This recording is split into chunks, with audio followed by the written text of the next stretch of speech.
guys, so the Penguins game comes on in 8 minutes, so we're gonna see how I do with this review. We're gonna keep it short and concise. I just finished The Air He Breathes by Brittainy Cherry, and oh my god, you guys, this book, it is probably going to be one of the best books I read in 2015. It is just absolutely amazing. Like, you need to stop everything you're doing and read it and download it and buy it and love it, because it is just so freaking good. This is the first book in a series, and when I say it's a series, it's not a series where it's going to continue. It's just, they're all going to be standalone novels, but the way they're series is because they all have one of the 4 elements. So this is obviously air, and then she's going to come out with a book about earth, fire, and water. Brittainy Cherry, I don't know too much. I should have maybe looked that up. I don't know too much about her. I don't know if this is her first book or not. But if it is, girl, keep doing what you're doing, because you're freaking amazing. So I came across this book, I'm pretty sure, let me get my handy dandy phone out here. I came across it, I'm pretty sure, on one of 2 Instagrams. It was either the Instagram for the male model that's on the cover, Levi Stock, or it was from Kinky Girls Book Obsessions on Instagram. Both you should follow, because Levi is just hot as hell, and you should look at his posts. And Kinky Girls Books Obsessions is just amazing. They have like memes, they tell you about books all the time, like they're just really, really good. So one of those 2 found out about The Air He Breathes. Went on to Amazon, read the little blurb about it, and it caught my attention, and I think it was free with Kindle Unlimited, so I downloaded it and put it on my tablet. I thought when I get to it, I get to it. I was reading the 4 books from the club by Lauren Rowe, which I'm going to do a video on that soon, because those 4 books were like amazing. They were so freaking good. And when I got done reading, I think I finished the 4th book on Tuesday last week. I'm like, what am I gonna do? Like, I don't have any more books to read, and I have to wait till January till the like 3rd, like the really 5th, 6th, and 7th book of that series comes out, even though it's like a different take of it.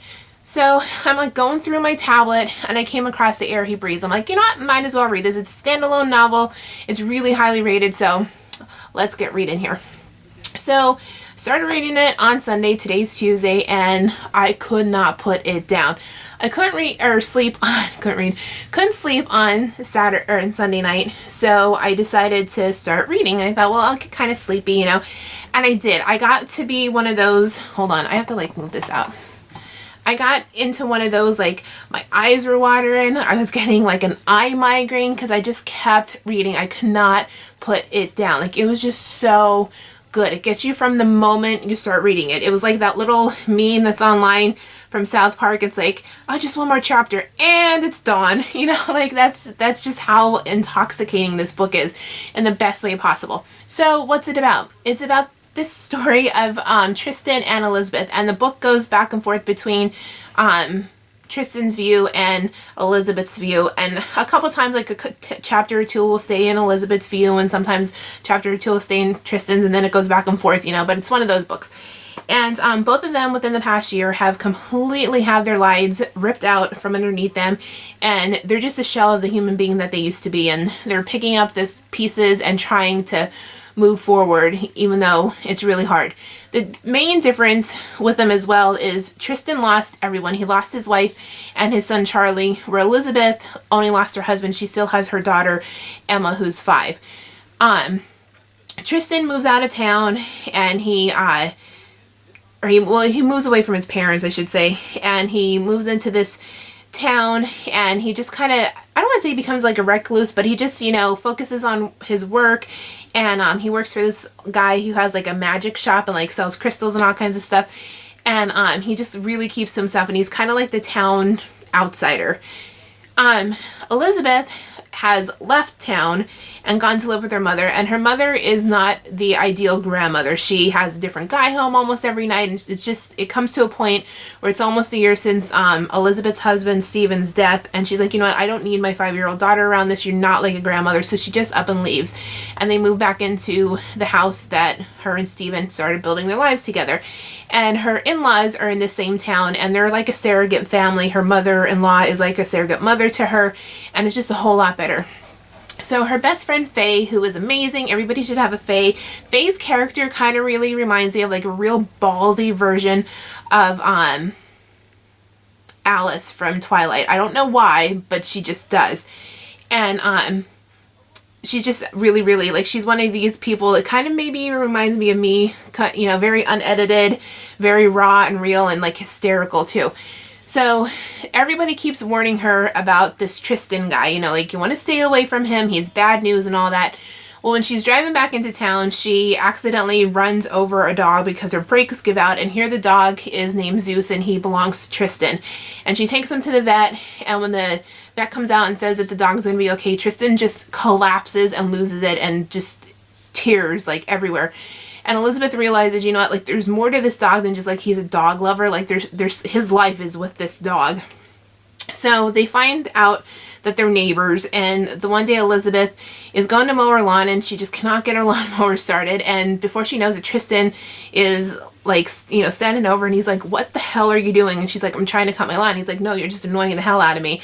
So he comes to cut her lawn just on his own. He just starts doing it, and they both really start to form this really messed up friendship at first, and they both see each other's dead spouses in each other, and they kind of use each other in every way you possibly can, use somebody to visit those shadows.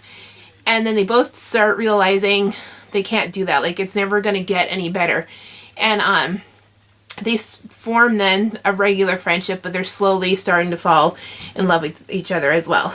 And that is giving nothing away by saying that. Absolutely at all. So I'm just going to stop there. I think I give you enough reason why you should go and get the book, download it, whatever, and finish reading it. Because believe me, that is just like the surface ice of this like huge, huge glacier of this book that you're going to Titanic steam forward right ahead into and read and love and cry and be heartbroken and just absolutely like let it touch your soul and your life, because it is just so freaking good. So last night I texted my best friend, because, you know, me reading these romance novels are all her fault, and I'm like, you can't, I said, I just have this feeling about this book, and she's like, oh, I was gonna start reading it, I don't know if I should, and I'm like, let me finish it and then I'll let you know. So I finished it tonight, and I said, you have to read this book, like, it is heart-wrenching, but like, you have to read it. And she's like, I already started reading it last night after you texted me, and I'm like, great minds think alike. There is sex in this book, but it's not like the main, you know, it's not like one of the main characters. So again, I always say this, if you want to get into like a contemporary romance novel, this would be a really good one for you if you don't want to read a ton of sex or chapter and chapter and chapter of sex, because it's, like I said, it's there, but it's not a main character.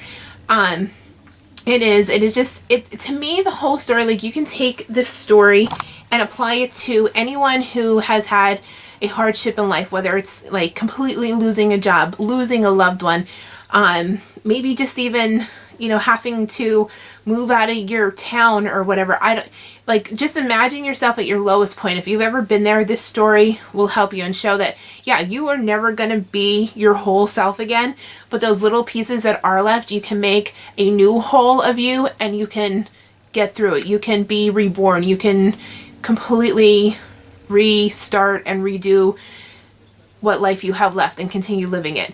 It is just, it's the best, like, I mean, it like hugs your heart and your soul. Like, it is just one of the best stories I've ever read. It is just, I know I keep saying it is just, but it's just so good. Like, it is just so good. So good. I am going to tell you, and I read this on Goodreads with somebody's review. It was like a non-spoiler review. When you get to about like 80% of the book, that's when like the shit hits the fan, I'm gonna say, in like your mind, because you're just like, you find yourself in this like, what's going on here? Like, you know, we have this tragic story, but like, could we let it up a little bit? Like, it is just, so when you get there, and I mean, you only have, my light turned off, hold on, you only have like, I mean, you're at 80%, so you have 20% more to go of the book. Just keep reading, like, stick with it. I know, I think like this week's sort of really crazy for me, and I have a little bit of like really high anxiety, and I think half of my anxiety today was from where I left off at the book last night before I went to bed, because I just like, I can't believe it. Like, I looked at it at lunch and I'm like, I can't believe I'm gonna sit here and finish reading it. I told my friend Sarah, I'm like, I might sit here and cry, and we're both assholes to each other. So she's like, well, you know, I'm gonna sit here and laugh at you if you do over a book. but it's just, it's so wonderful and beautiful. Like, you just have to. I'm stammering because I can't even begin to tell you. I hope my excitement and my emotions pouring out, because it is just so good. Like, like, reading this book makes me so freaking glad I stumbled upon reading again. Like, the past, you know, what, 6 months now, I've been in this whole like cocoon of I can't do anything but read books, and I can't get more books, enough books to read, and I'm just like absorbing myself in books. Like, I never ever in my life knew how to read before, and I just discovered it. Like, it makes me so glad that I was in school and learned how to read. Like, it is such a good book. It is, oh my god, it's so good. Just do it. Just please read it. It is so good. Okay, I'm gonna stop. Let me know down below if you read this. Don't do any spoilers though. If you want to do like a spoiler chit chat and this or whatever, hit me up on Twitter at HockeyMakeup and we'll discuss it on there, or you can send me a direct message and we can talk about it there. Email me hockeymakeup@gmail.com and we'll talk about it or something there. But yeah, it is just really good. It's so good. Go get it. You will not be sorry. Like, you just have to. You just have to. Just have to do it. And Brittainy Cherry, keep it up, because you are freaking amazing, and your writing is just, that's another thing too. Like, I never at one point felt like, could the story keep going, or, you know, okay, we described this enough, or okay, you know, I never got that feeling. It just, the book just kept going, and I didn't even, when I was at that 80% point and I'm just like, really, like, I still didn't read ahead, or like skip ahead to see, I just kept with it, and I'm so glad that I did, because it is just so good. So good. So good. Okay, they're getting ready to sing the national anthem for the Penguins game tonight, so I'm gonna stop because I want to watch my Penguins now. So go get this book and love it, because you will, and thank me later. Okay, thank you so much for watching. I'm so glad you all are loving my book reviews, because I think my channel's slowly going to become that. Don't leave me though if you still like the makeup, because that's going to remain too, but the books, it's going to be like the main thing.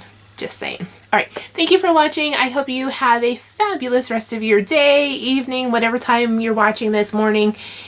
And thank you again, and I will see you again soon. Click subscribe if you didn't already too, okay? Bye guys!